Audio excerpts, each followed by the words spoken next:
May the words of my mouth and the meditations of our hearts be always acceptable in thy sight, O Lord, our strength and our Redeemer. Amen. It's really hard to follow you, Gerald. You have such an incredible voice. Thank you. Boy, 2020 has been some year. So many things seem discombobulated.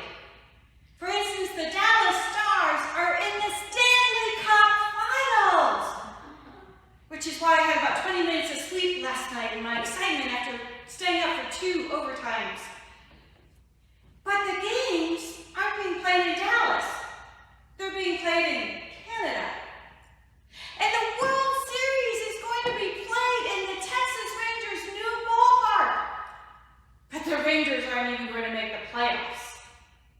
And Beverly was not on the sidelines of the Texas A&M game for the first time since she was introduced in 1932 or 31. Life has thrown us some curveballs. Yet some things remain the same, and I dare to say the important things have remained the same. Take, for instance, today. Today we are celebrating the 115th year that this building had church service celebrated.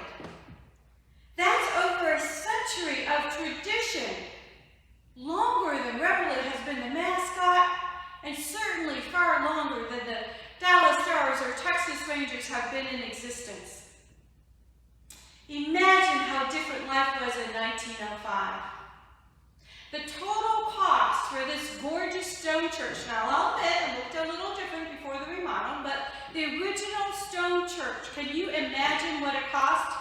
It'd be kind of fun to put your answers in the comment section of Facebook. Hey, who came closest to the number? $14,000. In the centennial history of Christ Episcopal Church titled Whosoever Believeth, which was written by Ray Virginia Allen and edited by Weldon Cannon, it is said that these were indeed magnificent and ambitious plans for a small church in a turn-of-the-century Central Texas railroad town. And while the plans sound magnificent, and we know that the building turned out beautifully, life was not easy.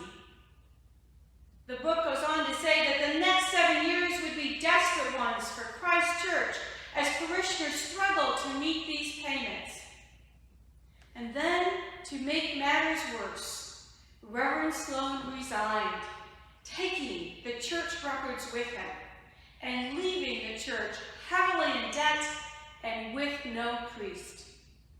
And even worse, there were no bathrooms in the church. Looks like life threw those early parishioners a curveball. Now, if you haven't read this book, Whosoever Believeth, I highly recommend it. It is really a fun read.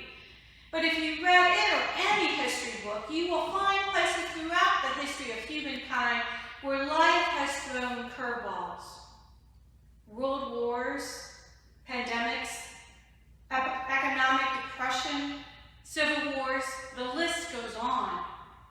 And of course, there are also closer to home personal curveballs like loss of job, loss of a loved one, addiction, depression.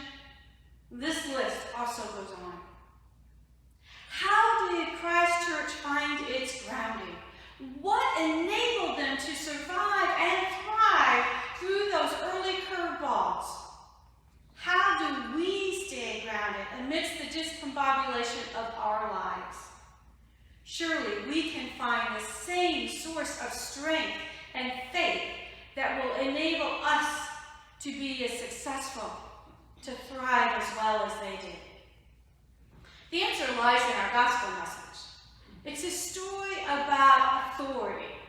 From Matthew's post-Easter perspective, it contains the dispute in Judaism concerning who are the authoritative teachers for the reconstitution of the people of God in the aftermath of war and the destruction of Jerusalem and the temple.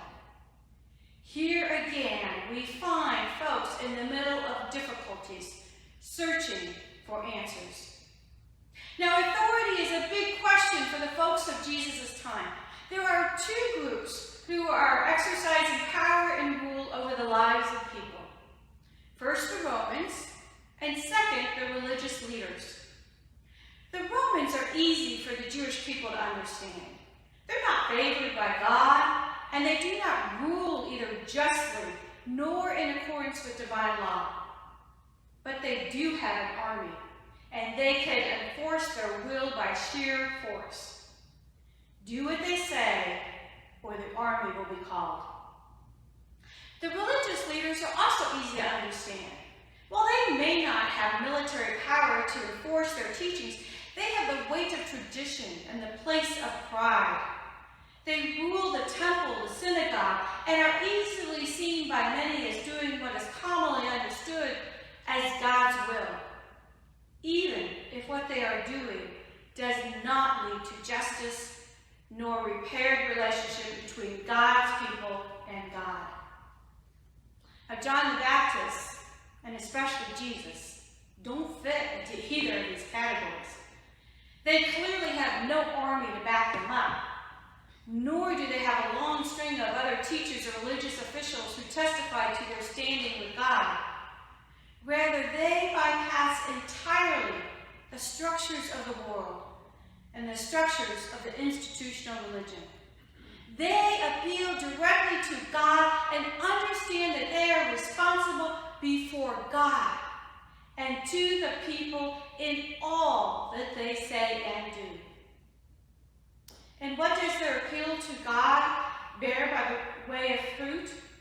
Restored relationships with God, a flourishing sense of personal justice and holiness.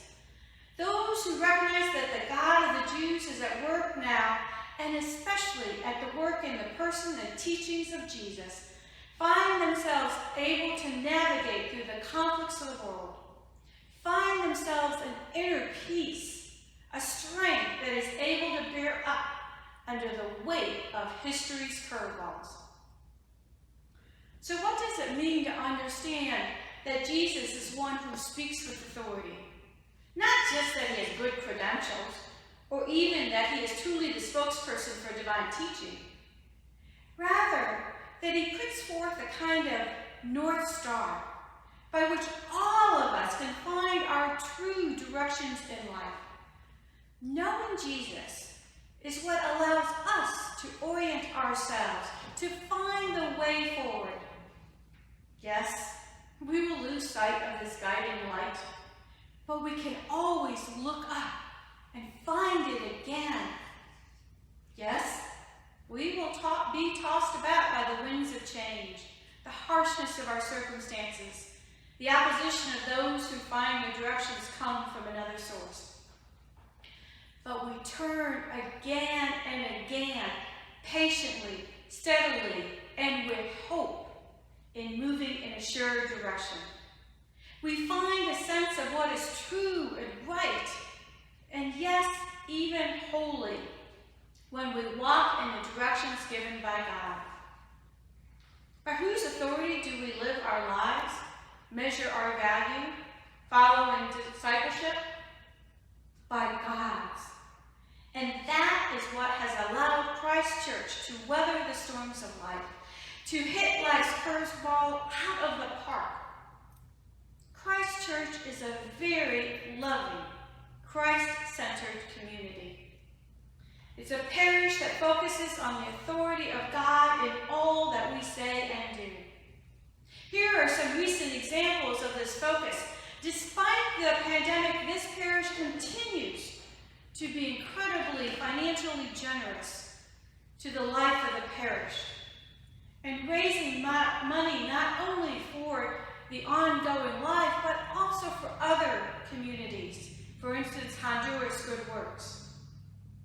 The youth led a terrific Sunday service from top to bottom, and this came at the end of their week of their mission trip. And last week we had our first communion service since the pandemic began. Many are doing the hard work of loving our neighbor through the ministry of racial justice. Knowing Christ and making him known is happening at Christ Church because our focus is on the authority of God. You should be proud of the work that is going on. And kind of the way all of you are staying focused on God in the midst of turbulent times. You love each other and care for each other. It is a joy to be with you.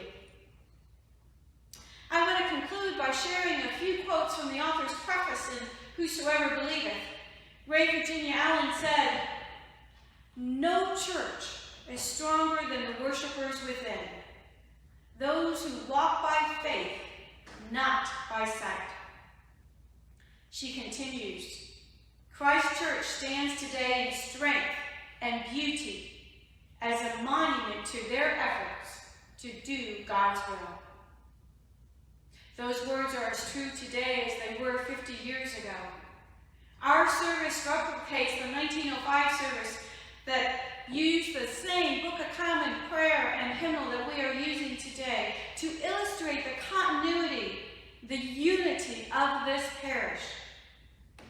We are well poised for another 115 years and beyond. Today is Christ Church Sunday because we follow the authority of God. Amen.